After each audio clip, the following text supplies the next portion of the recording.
नमस्कार, आपका स्वागत है रेवोल्यूशन स्टडी पॉइंट के यूट्यूब चैनल पर। और दोस्तों, हम लोग मेंसुरेशन देख रहे थे लेखपाल, ग्रुप डी और एनटीपीसी के लिए। ठीक है, तो हम लोगों ने 5 लेक्चर देख लिए थे मेंसुरेशन के। उसमें से एक प्रैक्टिस भी कर लिया, और प्रैक्टिस में आपको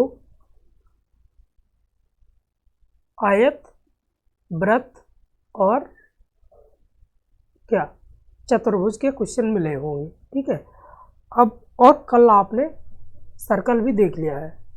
ठीक, तो भाई आज थोड़ा सा एनर्जी डाउन है जुकाम की वजह से, कोई दिक्कत नहीं, आप भाई मैनेज कर लेना। ठीक, तो सर्कल में आपने क्या देखा?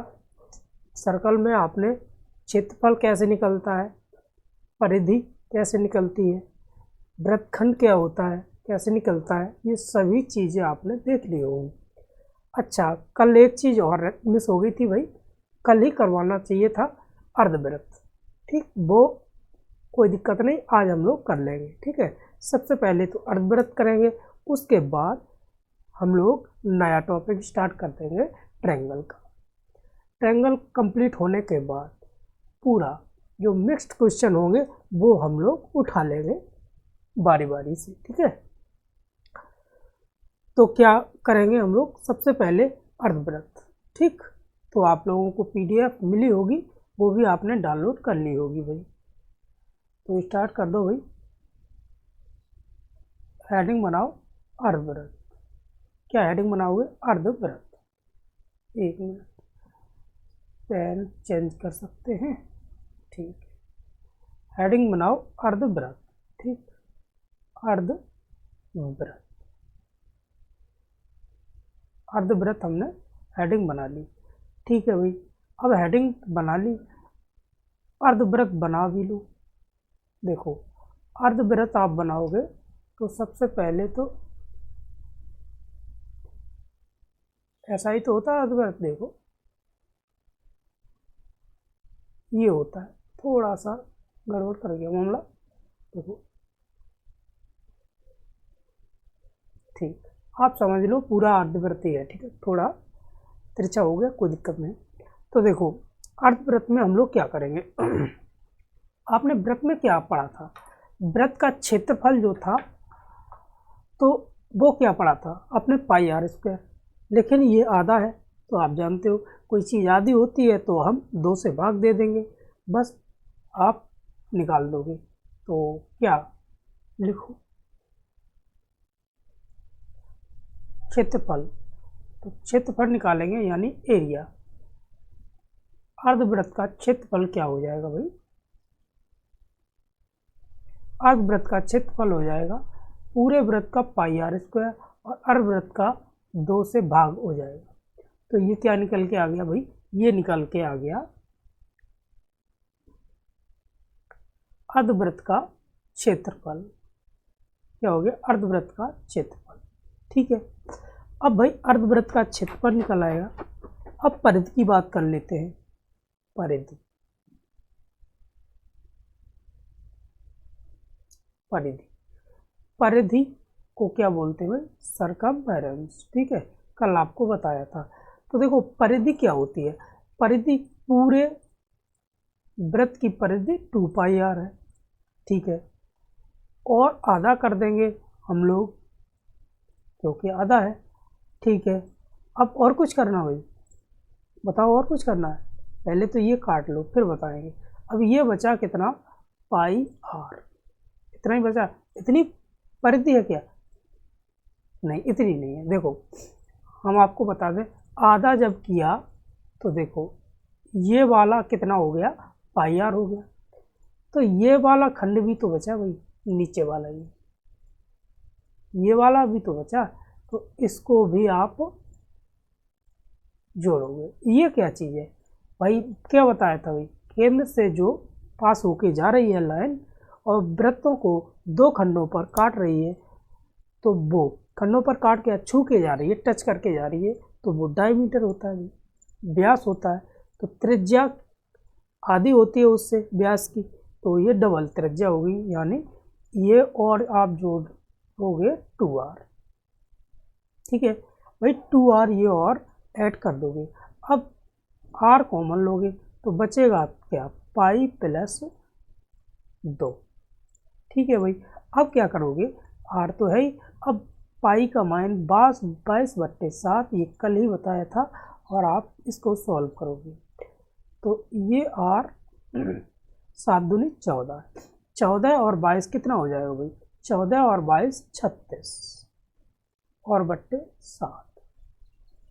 ठीक है, तो आप कह सकते हो परिधि निकाली जाए अर्धवृत्त की, तो आप त्रिज्या में सीधा क्या करोगे, त्रिज्या में सीधा 36/7 से गुणा कर दोगे तो आपकी त्रिज्या निकल आएगी।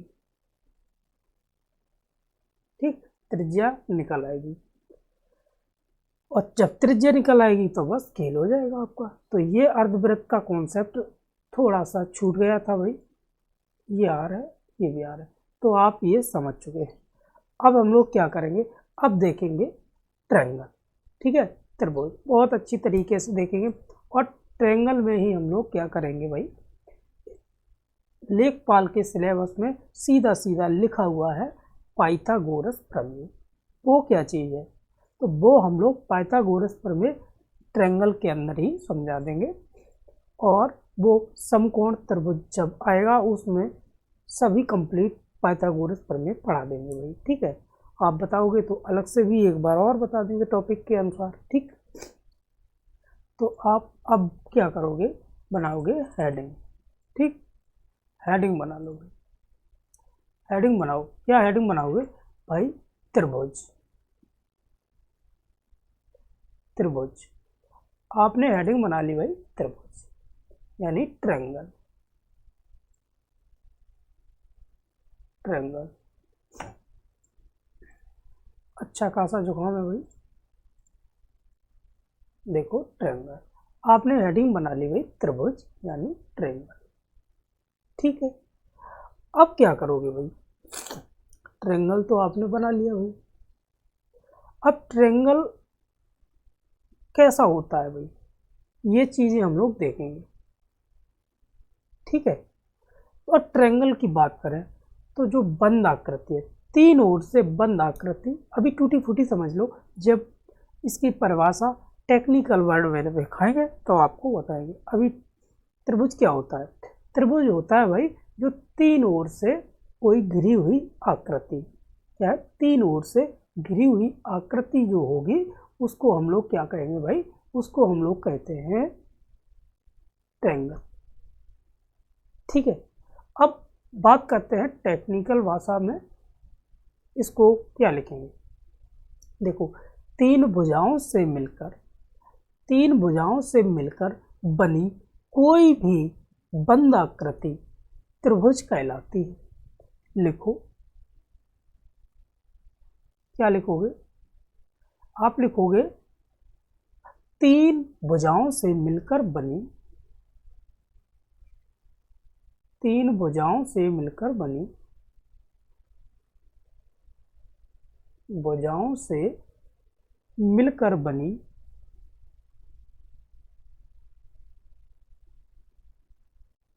कोई भी बंद आकृति, कोई भी बंद आकृति तीन भुजाओं से मिलकर बनी कोई भी बंद आकृति क्या कहलाती है भाई, त्रिभुज कहलाती है। त्रिभुज कहलाती है।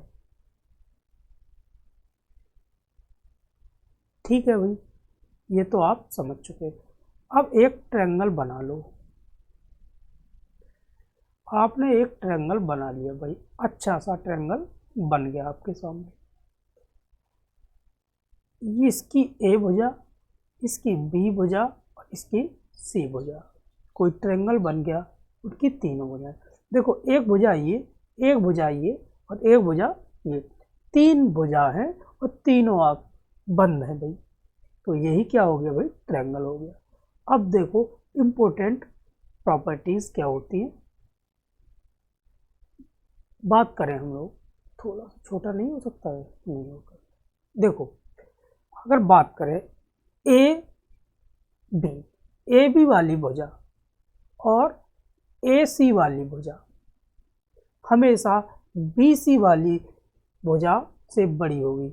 यानी आप चाहे ये वाली भुजा कर लो, ये वाली, कहने का मतलब ये है भाई कि किन्हीं दो भुजाओं का योग तीसरी भुजा से बड़ी होगी। किन्हीं दो भुजाओं का योग तीसरी भुजा से हमेशा बड़ी होगी। ठीक है, तो दो भुजा, एक ये भुजा ले ली और एक ये भुजा ले ली, चाहे एक ये भुजा ले लो और चाहे एक ये भुजा ले लो, हमेशा तीसरी भुजा से बड़ी होगी।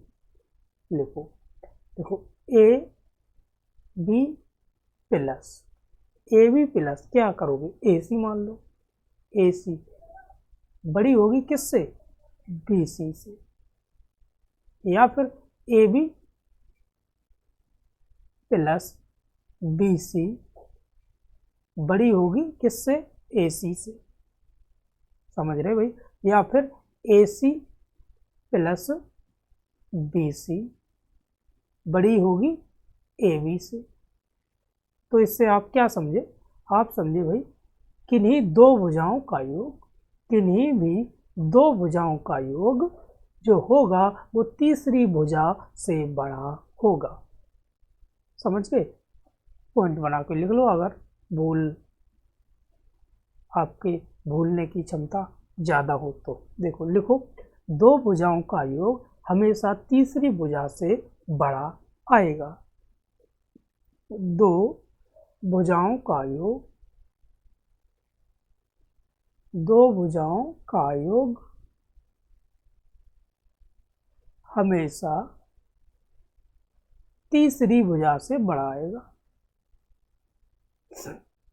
तीसरी भुजा से बड़ा आएगा, बड़ा आएगा। ठीक है, आप ये समझ गए। जैसे बात करें हम लोग, एक एग्जांपल उठा लो, 3 4 और 5, 3 4 5। अब देखो दो भुजाओं का योग हमेशा तीसरी से बड़ा होगा, ये बताया। देखो कितना, 3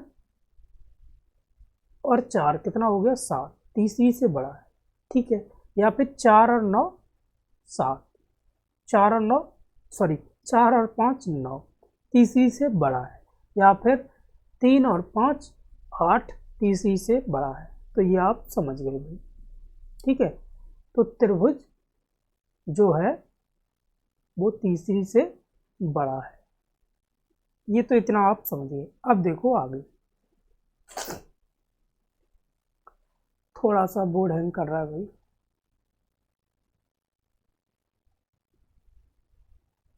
हाँ चलो, अच्छा अब क्या कर सकते हो, अब क्या बताएं। देखो बात करें हम लोग त्रिभुज के अंदर कोण होते हैं, कितने कोण होते हैं, 3 ही कोण हो गए भाई। कौन से कौन से, देखो एक बना लो आप त्रिभुज, त्रिभुज ये बना लिया भाई। इस हिसाब से बता रहे हैं आपको जैसे आप कुछ भी नहीं जानते हो, कोरे कागज हो।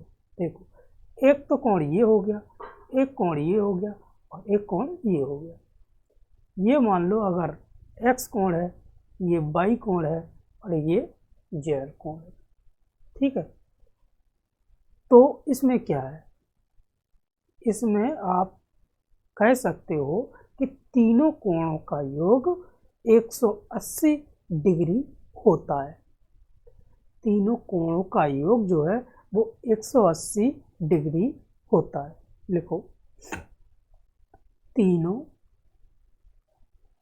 कोणों का योग, त्रिभुज लो, लिख लो त्रिभुज, त्रिभुज के तीनों कोणों का योग 180 डिग्री होता है,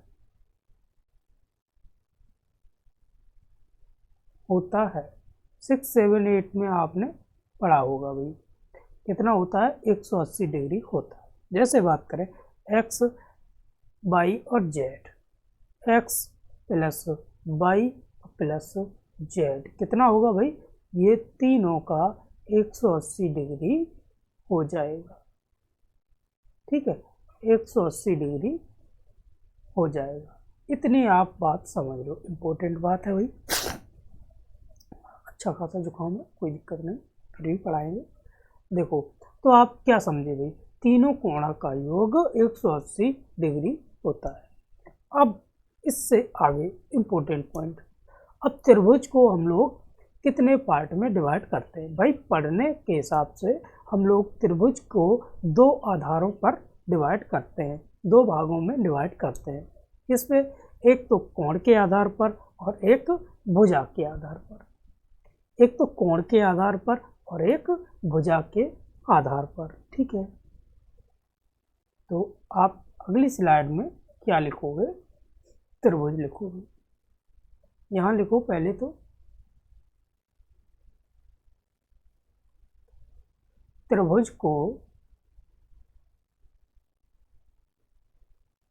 दो भागों में बांटते हैं, भागों में बांटते हैं। ठीक है भाई, त्रिभुज को दो भागों में बांटते हैं। अब सबसे पहले तो आप त्रिभुज लिखो, हेडिंग बना के अच्छी सी, त्रिभुज, त्रिभुज। ठीक है भाई, त्रिभुज आपने लिख लिया। अब त्रिभुज को जो बांटोगे उसके आधार पर आप किस, देखो एक तो कोण के आधार पर बताया भाई, कोण के आधार पर। ठीक है, कोण के आधार पर, और एक बताया भाई भुजा के आधार पर, भुजा के आधार पर, कोण के आधार पर और भुजा के आधार पर भाई। ठीक है, आप इतना समझ गए। अब बात करें हम लोग कोण के आधार पर, तो कोण के आधार पर भुजा जो त्रिभुज होते हैं उनके प्रकार देखो। कोण के आधार पर त्रिभुज के प्रकार देखेंगे तो एक तो आपका न्यून कोण होगा, न्यून कोण त्रिभुज, दूसरा समकोण त्रिभुज, समकोण त्रिभुज, और तीसरा अधिक कोण त्रिभुज। क्या होगा भाई, अधिक कोण त्रिभुज,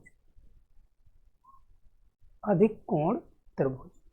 ठीक है, कोण के आधार पर तीन भागों में हमने बांट दिया, कौन से, न्यून कोण त्रिभुज, समकोण त्रिभुज और अधिक कोण त्रिभुज। अब बात करते हैं हम लोग भुजा के आधार पर। देखो भुजा के आधार पर हम लोग बात करेंगे, तो भुजा के आधार पर सबसे पहले विषमबाहु त्रिभुज। ठीक है, देखेंगे क्या, विषमबाहु त्रिभुज,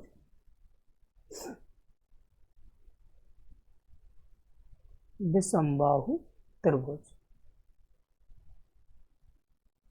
दूसरे को हम लोग पढ़ेंगे क्या, समद्विबाहु त्रिभुज, समद्विबाहु त्रिभुज। तीसरा हम लोग पढ़ेंगे भाई समबाहु त्रिभुज, समबाहु त्रिभुज, बाहु त्रिभुज। ठीक है भाई, आप ये इतना समझ गए, त्रिभुज यहाँ भी लिख लो। अब देखो इम्पोर्टेंट इनमें क्या है, सबसे पहले तो हम लोग इम्पोर्टेंट लगाएंगे समकोण त्रिभुज को और समबाहु त्रिभुज को। हालांकि पढ़ेंगे सभी, लेकिन इम्पोर्टेंट क्या रोल रखेगा, क्योंकि सिलेबस में आपके सीधा सीधा लिखा हुआ है पाइथागोरस प्रमेय, तो वो समकोण से ही सिद्ध होगी भाई। ठीक है, तो इसको भी पूरा कंप्लीट पढ़ेंगे। और समबाहु त्रिभुज, इससे भी अच्छे क्वेश्चन बन जाते हैं, इसको भी सीधा सीधा टॉपिक देंगे, टाइम देंगे इसको भी। और न्यून कोण और अधिक कोण, इनसे केवल थ्योरी पूछी जाएगी, वो हम लोग उस हिसाब से करेंगे। ठीक है, अब बात करते हैं न्यून कोण त्रिभुज क्या होता है। देखो न्यून कोण त्रिभुज की बात करें हम लोग, एक मिनट, हाँ न्यून कोण त्रिभुज, तो ये क्या होता है भाई, जो 90 डिग्री से कम, 90 डिग्री से कम का कोण होगा उसको हम लोग क्या कहेंगे भाई, न्यून कोण त्रिभुज कहेंगे। जैसे बात करें हम लोग, देखो एक ये त्रिभुज बना दिया भाई, क्या बना दिया, एक ट्रायंगल बना दिया, इसकी भुजा ज़्यादा छोटा हो गया भाई, देखो ट्रायंगल यहाँ बना, एक ये आपने ट्रायंगल बना दिया, ठीक है। ट्रायंगल बनाने के बाद आपने इसको, एक ये एंगल है, एक ये एंगल है कोण, एक ये कोण है। अब बात करते हैं हम लोग इसका कोण, अगर देखो त्रिभुज के तीनों कोणों का योग 180 अंश जानते हैं भाई, लेकिन कोई भी 90 डिग्री से कम ना हो तो वो क्या कहेंगे भाई, न्यून कोण त्रिभुज कहेंगे। जैसे बात करें ये 50 डिग्री, ये 50 डिग्री, ये 70 डिग्री, और ये कितना 50 और 70 120, और ये 60 डिग्री, ठीक है। 50 डिग्री, 70 डिग्री और 60 डिग्री, तो ये क्या हो गया भाई, ये न्यून कोण हो गया। योग देखा जाए तो ये 50 70 60 कितना हो जाएगा भाई, 180 डिग्री हो जाएगा। तो तीनों कोणों का योग 180 भी हो गया और 90 डिग्री यानी 90 डिग्री से कम है, ठीक है। आप ये समझ गए। आगे देखो, बात करते हैं समकोण, समकोण त्रिभुज। समकोण त्रिभुज को हम बहुत अच्छी तरीके से समझाएंगे। देखो समकोण त्रिभुज, एक कोण 90 डिग्री का होगा सीधा सीधा, तो ये मान लो 90 डिग्री और बाकी कितने भी के हो सकते हैं, ठीक है। एक कोण हमेशा 90 डिग्री का होगा तो समकोण त्रिभुज बन जाएगा। अब बात करते हैं अधिक कोण त्रिभुज, ठीक है। एक आपने बनाया अधिक कोण त्रिभुज, इससे नहीं बन पाएगा, इससे बनेगा, देखो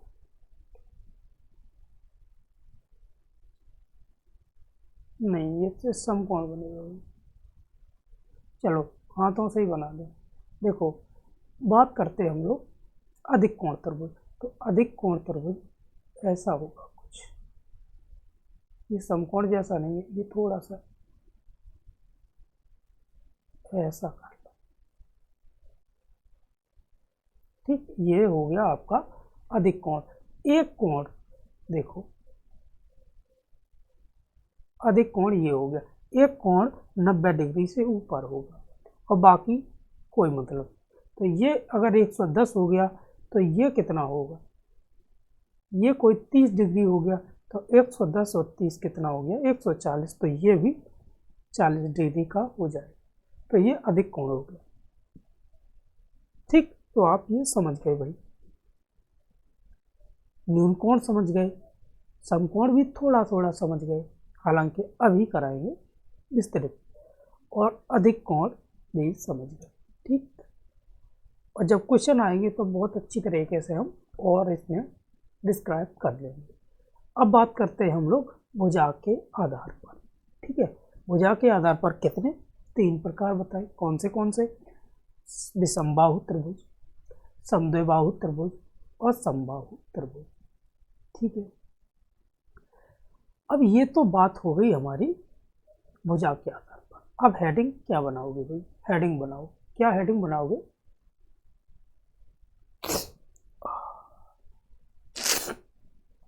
भाई साहब आज काम नहीं कर रही है नाक, आप ऐसा करो भाई,